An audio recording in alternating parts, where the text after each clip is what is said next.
회견문 제목은 이렇습니다. 권력으로 국민을 겁박하는 원희룡 장관은 사퇴하십시오. 국회의원 설훈입니다. 제가 오늘 기자회견을 자청한 이유는 바로 다음과 같습니다. 7월 7일 국민의힘 국토위와 긴급실무 당정협의회 결과 브리핑 후에 원희룡 장관이 직접 말한 브리핑 내용을 발언 그대로 말씀에 올리겠습니다. 원희룡 장관의 말씀입니다.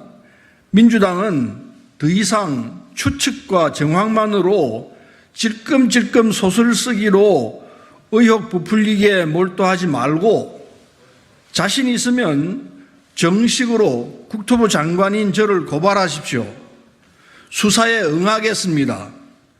만약 그 결과 제가 김건희 여사 땅이 거기 있었다는 것을 이 사건이 불거지기 전에 조금이라도 인지하는 게 있었다고 한다면, 또는 이에 대해서 우리 재임 시절의 사업 업무 관여자들에 대해서 구체적으로 보고를 받거나 지시를 받은 게 있다면 저는 장관직을 걸 뿐만 아니라 정치 생명을 걸겠습니다.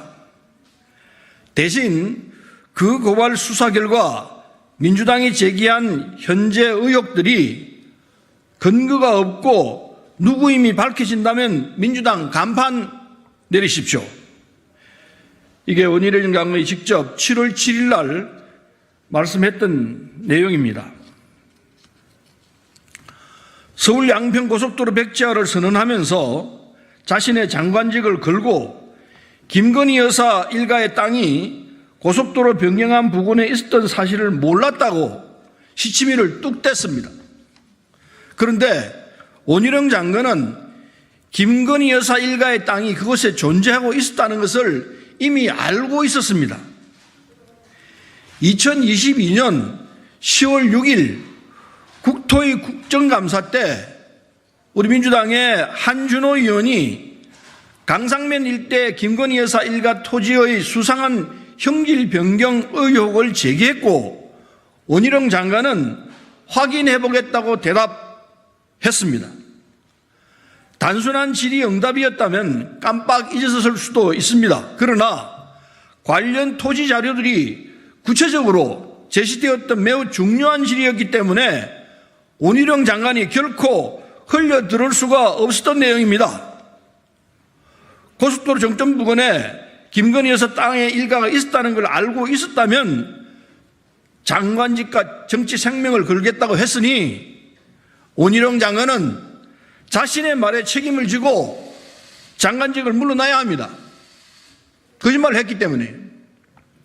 그래서 저는 민주당 중진위원회 한 사람으로서 거짓말과 직권 남용형 갑질로 국민을 급박하는 원희룡 장관의 사퇴를 촉구하기 위해 이 자리에 섰습니다. 원희룡 장관이 사퇴하는 중도한 사유는 바로 직권 남용입니다. 바로 1조 7천억이 넘는 국책 사업을 자신의 마음대로 백지화시킨 것입니다. 제 정치 생명 40년 동안 이런 장관은 처음 봤습니다. 1조 7천억이 넘는 국책 사업을 장관이 말 한마디로 죽였다 살렸다 하는 장관은 어느 정권에서도 본 적이 없는 일입니다. 민주주의 국가에서는 있을 수 없는 일입니다. 장관의 무자비한 폭력입니다. 양평 군민의 평생의 수건 사업을 협박용 무기로 삼아 자신의 거짓말을 덮으려고 하는 것으로밖에 보이지 않습니다. 국회의원 3번과 도지사 2분을 경험한 중진 정치인인 원희룡 장관이 예비 타당성 조사의 의미를 결코 모르진 않을 것입니다. 국민들과의 상의조차 없고 공청회 한 번 없었던 노선 변경은 결코 있을 수 없는 일이라는 걸 원희룡 장관은 누구보다도 잘 알고 있을 것입니다.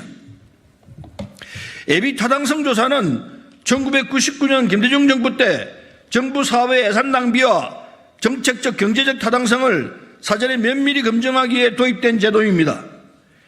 에타 발표 이후 사업이 일부 변경되는 경우는 있지만 그럴 경우에는 주민들의 충분한 의견 수렴과 곡청회 등을 통해서 주민들의 입장을 적극적으로 반영하고 있습니다.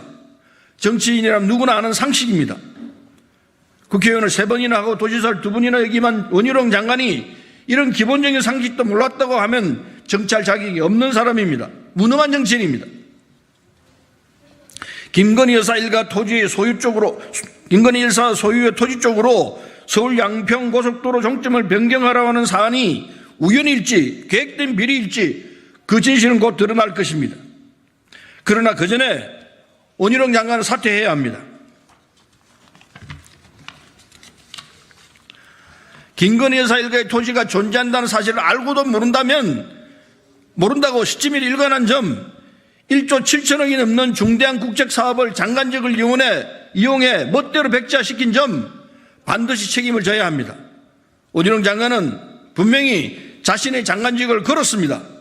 진실이 밝혀진 지금 그 약속을 지키십시오. 대통령실도 원희룡 장관이 사퇴하고 지킬 수 있도록 적극 협조해야 할 것입니다. 이상입니다. 감사합니다.